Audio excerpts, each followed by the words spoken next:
exactly clear from the meeting. I don't know that we came to the final conclusion on it. So. And so, yeah, I thought we did too, but let's go on through this and I'll come back to that and we'll have the report to consider it. Another page 15. For my notes, for sign setback, we agreed to 0 feet setback, and the biggest reason, in my opinion, is we have the visible triangle, which is the most nuisance in problem issues. Is if somebody's pulling out of a driveway, the signage shouldn't be in the visible triangle, which the city's backed us up from that being a hazard. And another example would be no different than a large van, a box truck, a semi parked on your property next to the road, a tree, a landscape. If you're out of the visible triangle pulling in and out, I feel it's your property and you should be able to do what you want with it. Versus it'd be different if it was a building or a house. These are items that are out there blocking views. If you was to be in that area anyway, I don't find it to be any harm.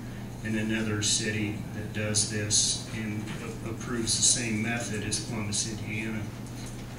I think we talked about that. That's some of what we come to conclusion of, but we weren't, when we were going back through, we weren't really sure we had final definition of that.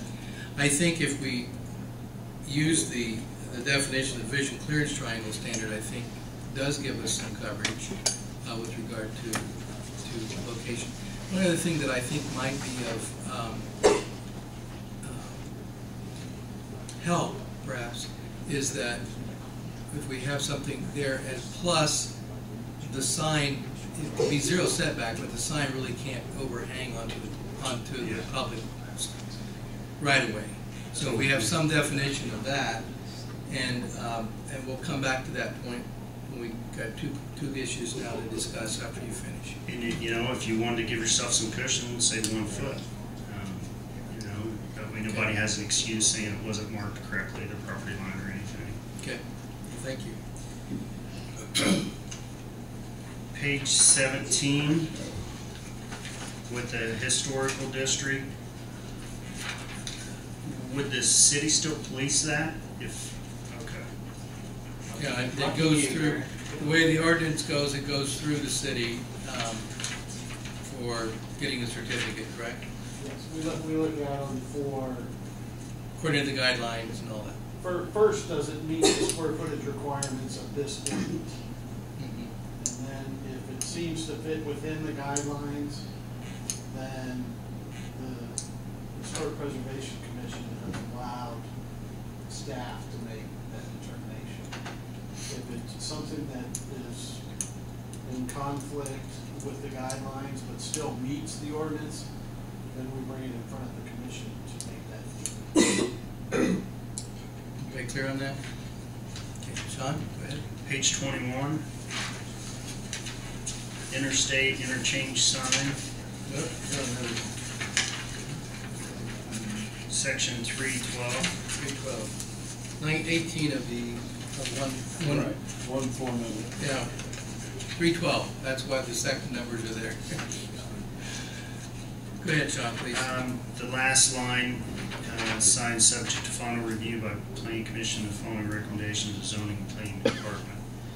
I'm just curious why we want to approve them to do that and then send them through another meeting.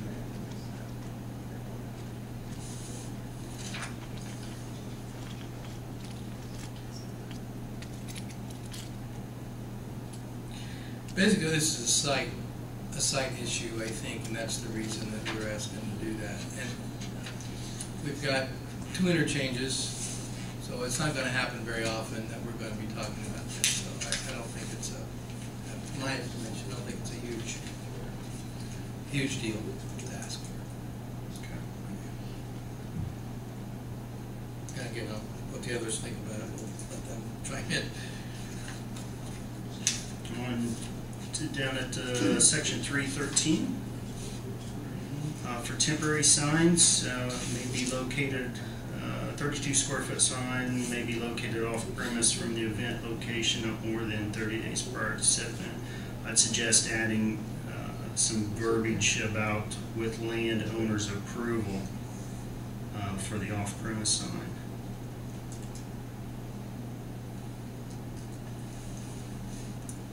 If Chris thinks that that's an Yeah, that's a possibility. Again, some people put these things in right away.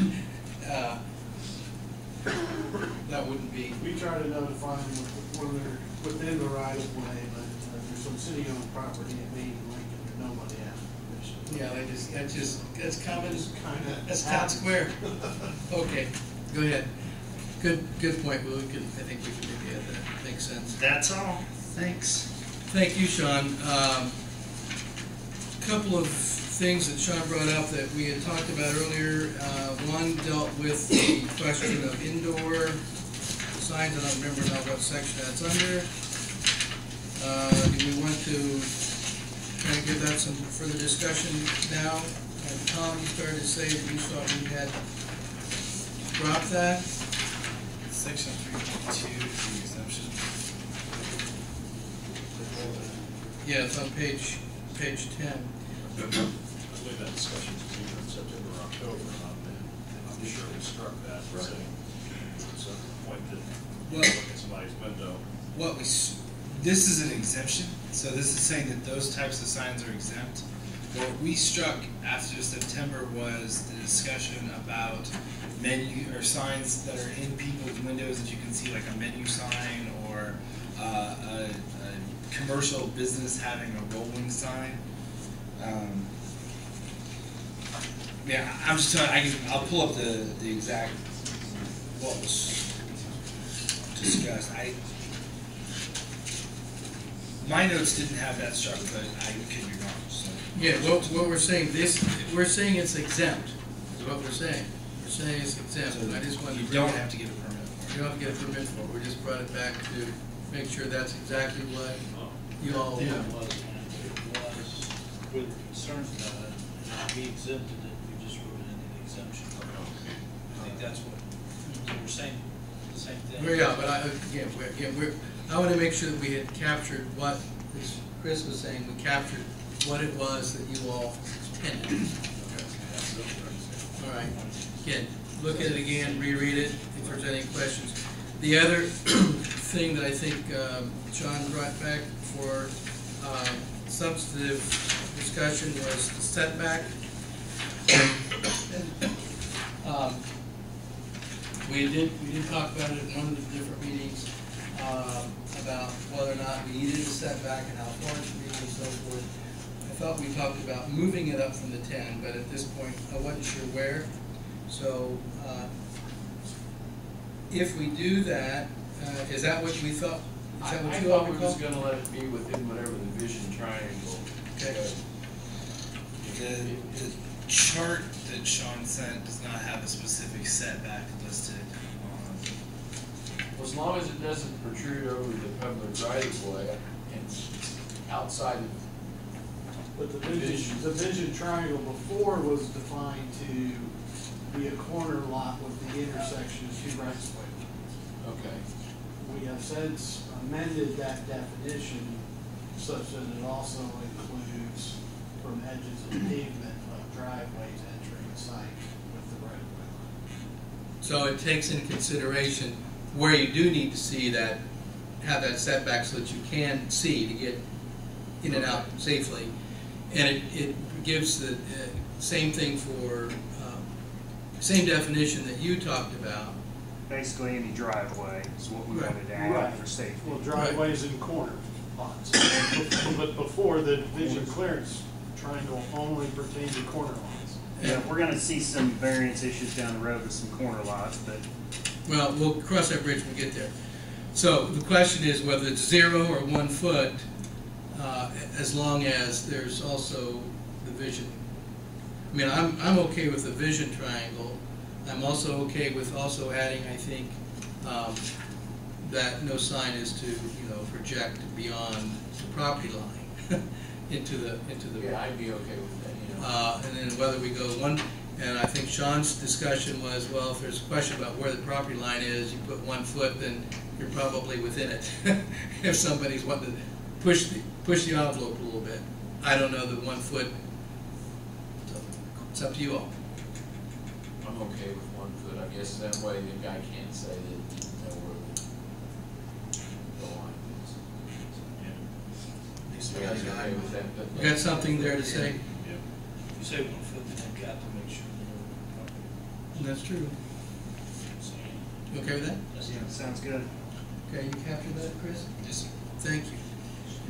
All right. Is there anything else that we had beyond that? I have one question. Yes, Gary. When you had the prohibited locations and it was on fences, that was the permanent signs, Permanent sign. but the And- whole thing was struck, right? So all signs, you know, the temporary signs as well, if they Well, become that's what I'm permanent. getting at. I mean, do you want to say that permanent and temporary signs are not allowed to be mounted on fences, or? No, what we're saying is, we're not saying anything about signs on fences. Right now, there's no, what we've agreed to do is strike out the word fences, and signs on fences are subject, I guess, to either no restrictions or the restrictions that they put up a temporary sign, they come in and want to ask for a temporary sign, it's subject to those restrictions. If they want to put up a permanent sign on a fence on their property, it's, I think we're looking at it similar to inside their building is what I'm inferring, if that's correct. That's what I asked. Tom, is that what you think? Kevin?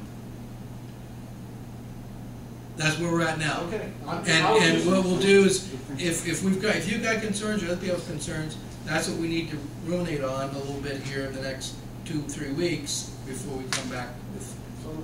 Some of them become event sign banners for a fish fry or Yeah, church bazaar or something that's hanging out on state highway right-of-way fence, which they probably want to take down anyway. But yeah, they may take down, that's their business.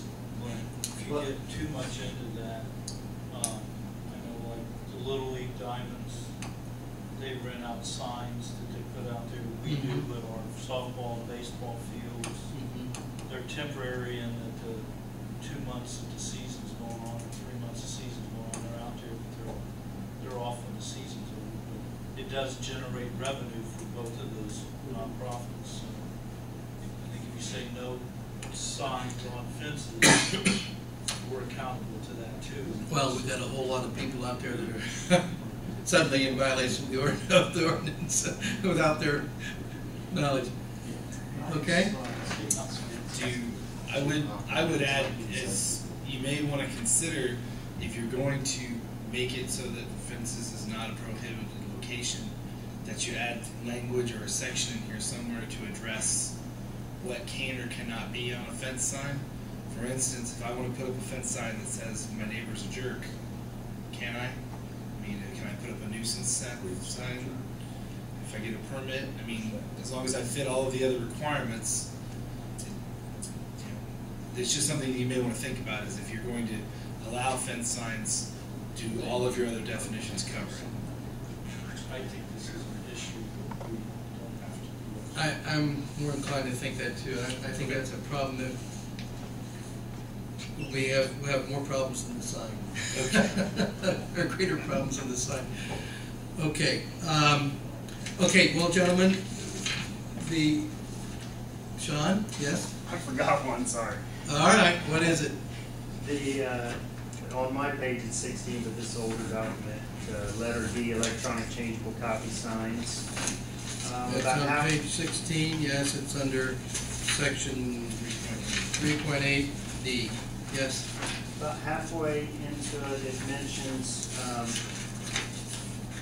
when located within 150 feet of residential use located in a residential district or historical district, all parts of the electronic changeable Sign must be oriented so no portion of the sign face is visible from an existing or permanent principal structure on that lot and must be turned off after business hours. The must be turned off after business hours, I believe, is a legal deal. I'm not a lawyer, but it seems pretty harsh to turn off your investment of a sign which you purchased it to advertise 24/7, 365 days a year. Yeah, but we're not saying this only applies in a residential district. So These signs aren't even allowed in residential districts. Well, that's true. Maybe we don't need it even there.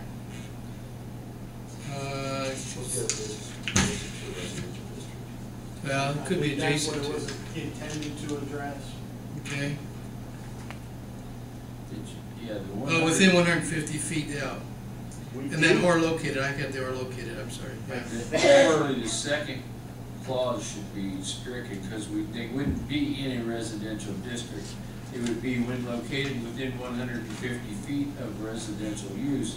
Then you could strike located in a residential district, because these aren't allowed in a residential district. You said use. There are residential uses In business in areas. business districts. Mhm. So you want to make sure it's a district. Okay. But So it would apply. I believe we're backed up on being a nuisance with a sign in another definition under electronic message center, where it mentions that it must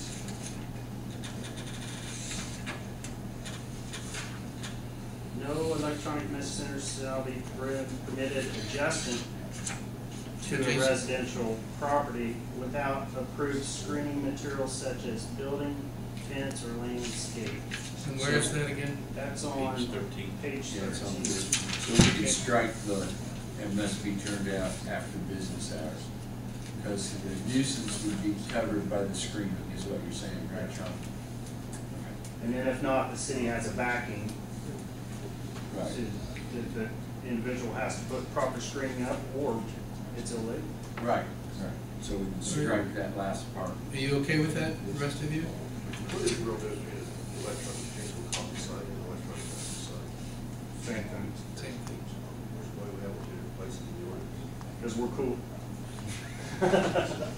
Well, we'll look at that and see if we can clarify that. Thank you. Rest of you, are you comfortable with striking must be turned off after business hours if we've got the screening in other way? Gentlemen, Bruce, John, everybody, Kevin? Okay. Okay, we'll strike that. Okay, between now and early 2013, I know it's Christmas, but I would ask you to please give this some time. If you have any substantive concerns, please raise them sooner than later so that we can look at it. What our intent is that before the next meeting, which is January the 18th maybe, I don't know. Before our next meeting, you will get a clean copy of this with the changes we've made tonight. We'll get the appendix with the things that are there. It is our intent to try and give it one last look. Any other final changes to be made at that time, I'd like for us to send a document to the council after our January meeting. Okay? And it would actually be the 15th. 15th. Third Tuesday, it would be January 15th. So, everybody clear on that? So that I want to give enough time for Chris and Gary to consider whatever substantive changes you want, that we can incorporate it or bring some information to bear for discussion.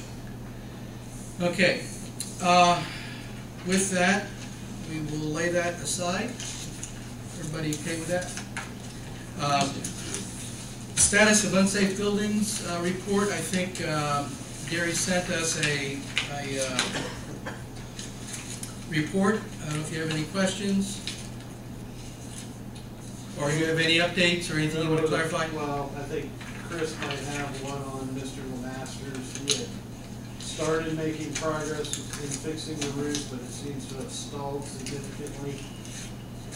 So I'd asked Chris to get him back in and discuss what his schedule and time frame was.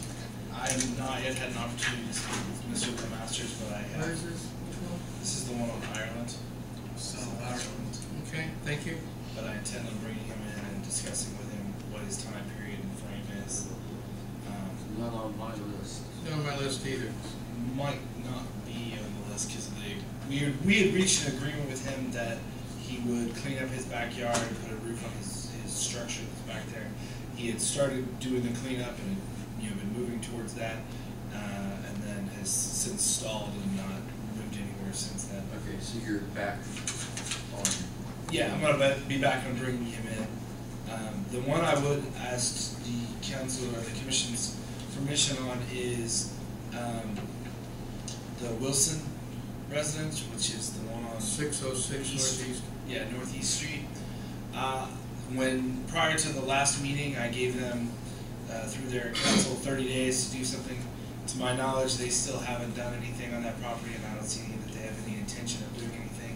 I would ask for the commission's permission to begin the necessary hearings for condemnation so that the city can demolish that property and seek costs in doing so.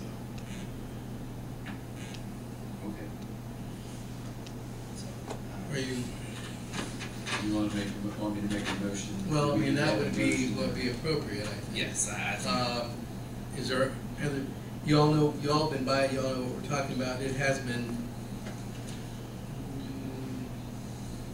year and a half, 2 years? It's been a while. Going quite some time. Yeah. So, Okay, I make the motion that we allow Chris to proceed with condemnation and recouping costs. I'll second that. Bruce, thank you. Any further discussion, clarification? I would think that, since we haven't used a direct timetable, that we send one more letter to them stating Yeah, we will. that we will do that and give them 15 days after the letter to respond back. And then if they don't, then we'll proceed with this. Because we've let things go longer periods of time than this before we followed through with this before. So I think we at least give them one more chance that this is going to happen because they are going to incur costs. Yeah, the hearing though does set that up, doesn't it? Yes, the hearing, they are entitled to a hearing in front of the Board of Works, which they've received the certified mailing, which would constitute an order that we can use for a condemnation proceeding, which they have already received. And they would get, no hearing can be set for at least 10 days from them giving notice that we are moving forward with that proceeding. So they I will think have- what we're trying to do is, the hearing would bring them in to give them notice, and if they can demonstrate there that they're gonna take care of it, obviously we wouldn't wanna move forward and incur costs on our own, so. Apologize. No, that's fine, that's a good question, good clarification. Yeah, when was the last time they were notified? It's been quite some time ago, wasn't it? I mean, Last Yeah. conversation was, The last conversation I had was immediately prior to last planning commission, when I sent them, and I sent a correspondence to their council indicating that they had 30 days to demolish the property or otherwise tell us that they had set in motion the demolition of the property. Otherwise, the city would be forced to initiate proceedings accordingly. So I have been speaking to their council throughout this process since the very first letter that they received. The most recent conversation I had with him was 3 days ago. so it's no surprise at all. It's motion, second, it's on the floor, any further discussion? Call for a vote. I think I will go roll call vote, please. Bruce, Yes. John, yes. Blake, Yes. Tom, Yes. Roy, Yes. Kevin, Yes. Glenn. Yes. there any other updates on this? There were 2 added since the last time they've been notified that they've not, as far as I know, contacted anybody here about receiving their notices and what their plans are. But So- they have 30 days to do that. This was the last one of the list. Yes. Questions, members of Gary, or any about the list?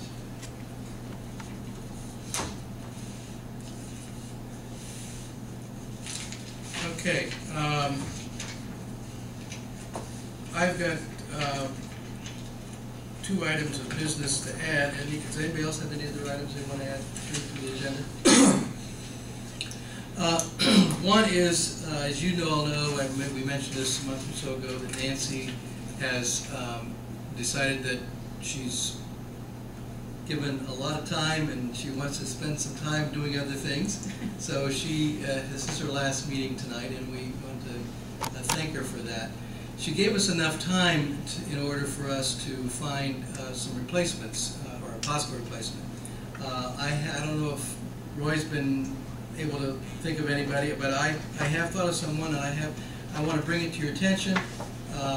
The appointment we won't do until January, so if you have other people that you want to bring forward, we can do that in January. But the person I had asked, and I think is willing, is a capable person. John Neiman is the individual I have in mind, who I mentioned as, would you be interested? And he thought, no, I'm not interested. So he's done this kind of thing before. He's pretty careful. He's very careful. And I think he would do a good job. But I'm offering that as one option. And if you have other people in mind, please let me know.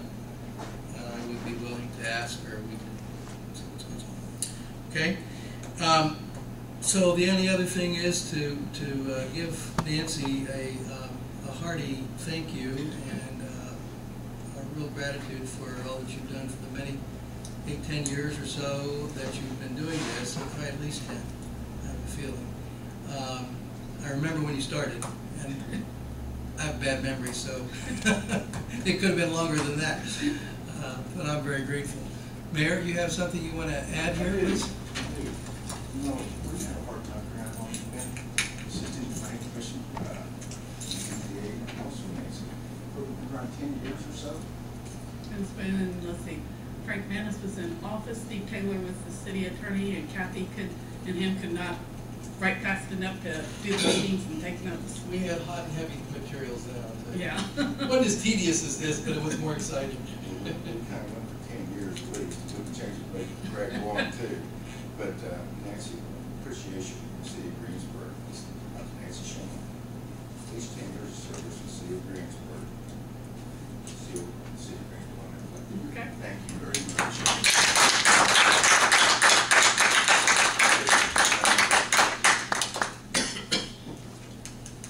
So you got one last chore to do. You got to write up these minutes, and we will be grateful for all the time that you have given. That's well and above and beyond what probably most of us would be willing to do. So thank you for that. Longer meetings than what I'd always like, but gentlemen, thank you for your patience and perseverance. Merry Christmas. We are adjourned. Oh, you got one more? Oh, I'm sorry. One more. My goodness. If I could as well, Lynn and the planning commission members, on one of the properties of concern, this is a revolving deal. Year after year after year, the city has spent time in court. You know, in this situation before, it's continual. You hope you're getting somewhere and you will slide right back down and start over again, year after year. We have a lot of attorney fees and time wrapped up. You know, the fire chief, the city engineer, Kathy was here. She spent a lot of time on this as well and going to court. It just does get any better. There is a injunction, correct, that was done years ago. That injunctions can still be used, can't it, possibly? Yes. He's ignoring the court. It's time to move, to do something with this gentleman. I hate it that we have to go this far. You're talking about the Masters? Yes, sir. Are you asking us to initiate proceedings on that one too? I think if it doesn't happen within this month, we should really look at it next month, if something positive doesn't happen. Well, let's let Chris give it one more shot. We had talked, we thought he was moving and he didn't. Let's find out what happened. And if we don't get any satisfaction, I concur, we can bring it back next month and it'll be on the agenda. And also, I have one more guy that's leaving us. He lasted 4 times longer than our first attorney. Matt Bailey was our first attorney. Of course, he won the election, was sent on to Superior Court judge, and his recommendation was Mr. Tim Corrigan, who's been our city attorney for the last 4 years. His nomination was to Chris Steele. So, I've had some pretty good luck with references. I'm sad to see Tim leave. He's helped us out in a lot of tight situations. And just like Matt, his time and service is going to be missed. He's been a friend indeed when we needed someone, when we were in need. And we're going to miss him. We kind of became friends. He knows everyone knows him. And, I guess when you work for the city so long, he worked for Congress for several years. How many years, Tim? City attorney? 7 years. He's done us a good job, and I truly hate to see him leave as well. But, out with the old, in with the new. Everything comes to an end. Tim, please. Thank you.